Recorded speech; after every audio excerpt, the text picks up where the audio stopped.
otro debate muy encendido, que ya no es argentino, sino que es global, que tiene que ver con la cantidad de horas de trabajo, con la reducción de la jornada laboral, de la semana laboral. Vamos a estar hablando de este tema con el consultor Carlos Sosa, que ya está en línea. ¿Qué tal, Carlos? Gracias por atendernos. Hola, ¿cómo estás? Buen día, un placer. Bueno, en primer lugar, más allá de lo que pueda pasar en la Argentina, ¿cómo está hoy este debate a nivel global sobre la reducción de la jornada laboral y de la semana laboral? Digamos, sobre el hecho de que la gente trabaje menos horas de las que históricamente ha trabajado. Bueno, este es un estudio privado, digamos, que hicimos con nuestra consultora respecto de cuáles son los deseos en un equilibrio vida-trabajo que tienen las personas. Y todos los que respondieron en su gran mayoría, el 94%, espera alguna reducción. Pero esto tiene que ver no con un proyecto, sino con un deseo aspiracional que se profundiza en la pandemia, ¿no? Ha cambiado la concepción de vida-trabajo. También es una tendencia a nivel mundial, como vos decías. En Chile hay una reforma que se hizo de 45 a 40 horas de la semana laboral, en Islandia y también en España. Ahora, hay que ser muy cuidadoso con la implementación para buscar el equilibrio entre las posibilidades de las empresas y las consecuencias también que tendría esto para las personas, porque no todas las personas que se vean con la posibilidad de reducir el horario van a seguir sosteniendo el mismo nivel remunerativo, ¿no? Está claro. Está claro, con lo cual allí, en ese caso, el beneficio de trabajar menos horas también se traduce con el problema de tener que vivir con menos dinero.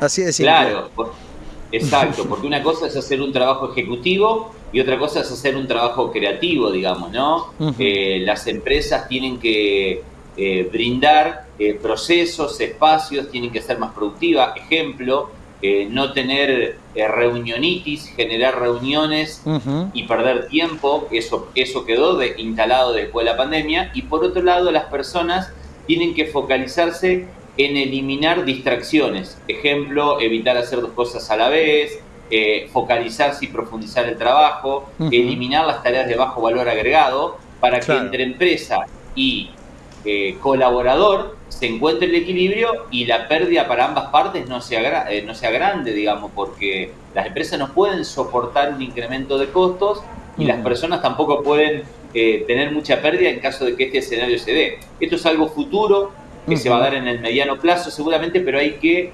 instalarlo en agenda para ir preparándose con suma responsabilidad. Bien, ahora en la Argentina, en el escenario que hay hoy, con empresas que tienen exigencias y demandas en cuanto a que las leyes laborales son excesivas, que hay demasiadas regulaciones, que hay demasiados costos laborales, la industria del juicio laboral, lo que tiene que ver con los regímenes de licencias en algunas actividades. Es decir, mientras en la Argentina se debate todo eso, ¿cómo encaja en ese debate de una reforma laboral pendiente el tema de reducir la jornada?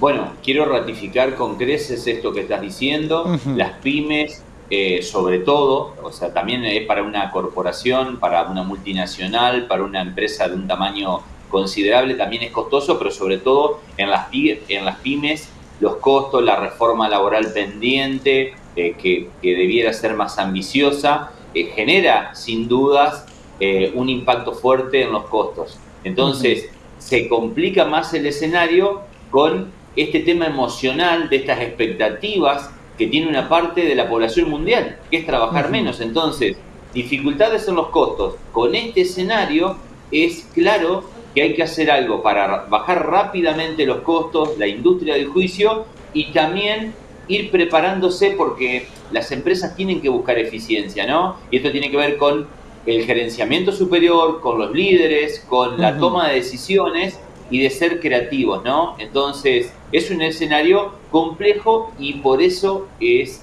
importante plantearlo con antelación, porque lo peor que nos puede pasar es que de repente en el mediano plazo venga por ley que hay que reducir la jornada laboral y no se haya planteado el tema. Entonces, creo que hay que mirarlo de manera integral. Bien, recién mencionabas el caso de Chile y el caso de España, que ya habían avanzado en la materia de reducir la semana laboral. ¿Hay otros antecedentes y sobre todo estos países que ya pusieron cambios en ese terreno? ¿Ya se conoce algún resultado? ¿Cómo fue la experiencia de haber reducido la semana? Por ejemplo, Chile redujo la semana de 45 a 40 horas, un 10%. Es algo razonable, ¿no? Porque a veces más horas no es más productividad.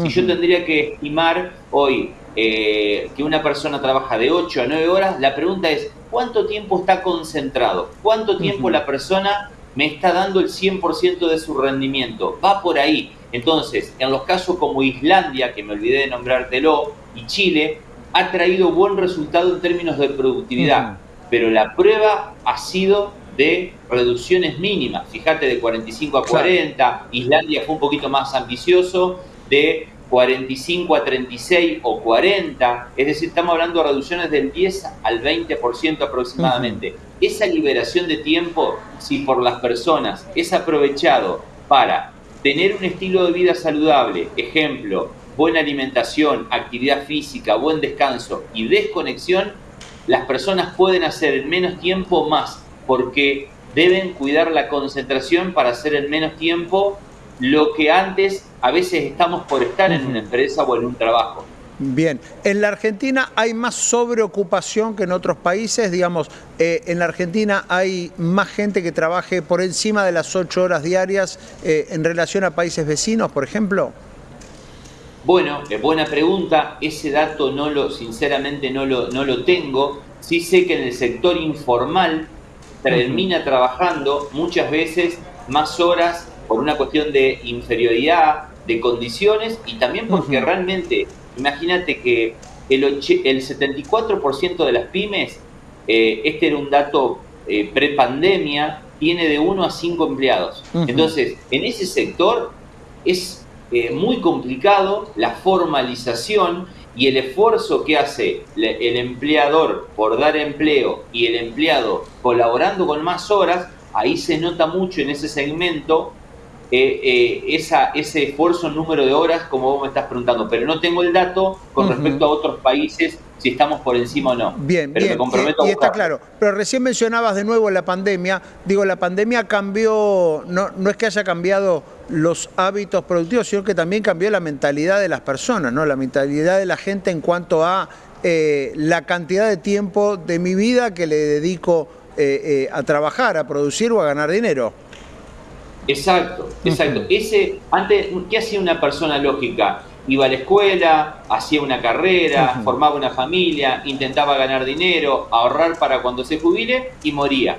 Bueno, esa lógica no estaba tan mal si vos amabas lo que hacías, ¿no? Eras feliz.